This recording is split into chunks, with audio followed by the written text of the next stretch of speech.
Hey guys, so have you ever felt totally overwhelmed by your to-do list and not sure where to start next? If that's you, I've felt the same way before, and that's what led me to doing all kinds of research on productivity and how I can maximize my week. And so I looked at Ivy Lee, I looked at the Eisenhower Method, stuff from Michael Hyatt, and even from Story Brand founder Donald Miller. And if you're not familiar with these people and these specialists, don't worry, but what I've done is I took what I feel is kind of a best of the best of all of them, at least a system that works really well for me, and that's what I'm going to talk to you about today is tips, practical tips on how to plan your week.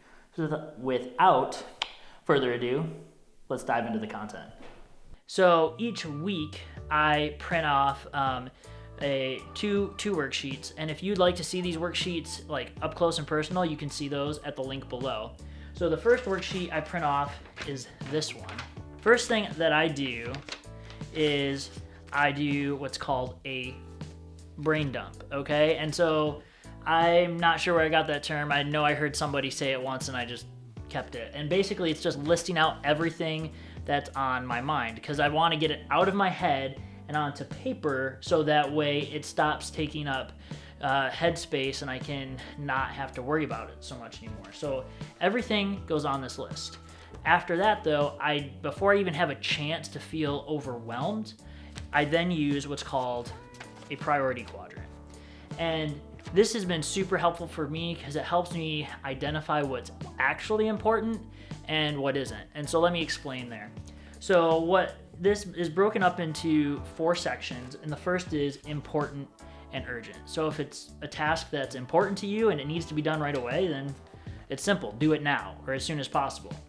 The second thing is if it's not important, but it's urgent. This is something I found that I had a lot more on this list when I worked in a corporate job. There were things that weren't necessarily important to my job, but they were still urgent for the overall business. So if that's you though, if you have a lot of, not important and urgent, or if you have any of those, I'd say delegate those as soon as you can.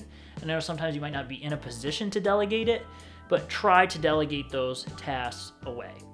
Now, where the bulk of your items, I believe, will land are right here in the important, but they're not urgent. So you need to get them done, but you don't have to get them done in the next 5 minutes, or maybe even that day or the next 2 days, but you're probably trying to get them done this week.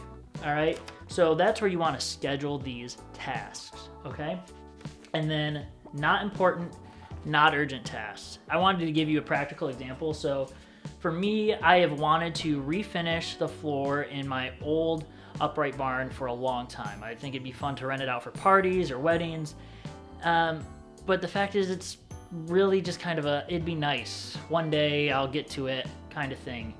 And that means it's really not that important and it's really not that urgent. Like if I don't do it for the next year or two or ever, I probably won't be upset. It's just kind of like that'd be nice one day type of thing. If you have those on your list, I'd say go ahead and delete them. It doesn't mean you have to delete them forever, but you'll probably want to at least stop worrying about it and kicking yourself that they're not done for the next month or year, or maybe even 2 years. It's time to stop worrying that they're not done and focus on the things that really matter. Now, once I have everything listed out in priority order, I take this worksheet, which is my weekly schedule, and before I put it in any calendar apps or anything like that, I just like to write it down on paper on what I'm doing each day so I can see it at a glance. And that's all this is. I do the important and urgent tasks, the ones that are scheduled for due now. I usually front load those on Monday because they probably need to be done right away, right? So those get done first, and then it goes through the rest of the week where I list out, what days I'm going to do when. And so if you'd like to have this worksheet and this one, I'd say go ahead and encourage you to click on the link below in the description and you can get access to those for free. See, once I started doing this, it really just allowed me to stop worrying about what am I going to do today, what am I doing tomorrow, and I finally could just create the game plan and through the rest of the week just focus on those daily tasks. The other thing that's really nice about this is if you get ahead on something, you don't have to beat yourself up. You don't have to worry oh man, no, I got a lot done today, but there's still more to do. Yes, there's more to do, but I know by listing it all out that there's a time to do it. So that way it allows me to maintain a better work-life balance with my family.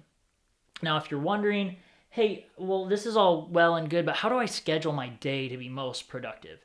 I'm actually going to cover that in the next video.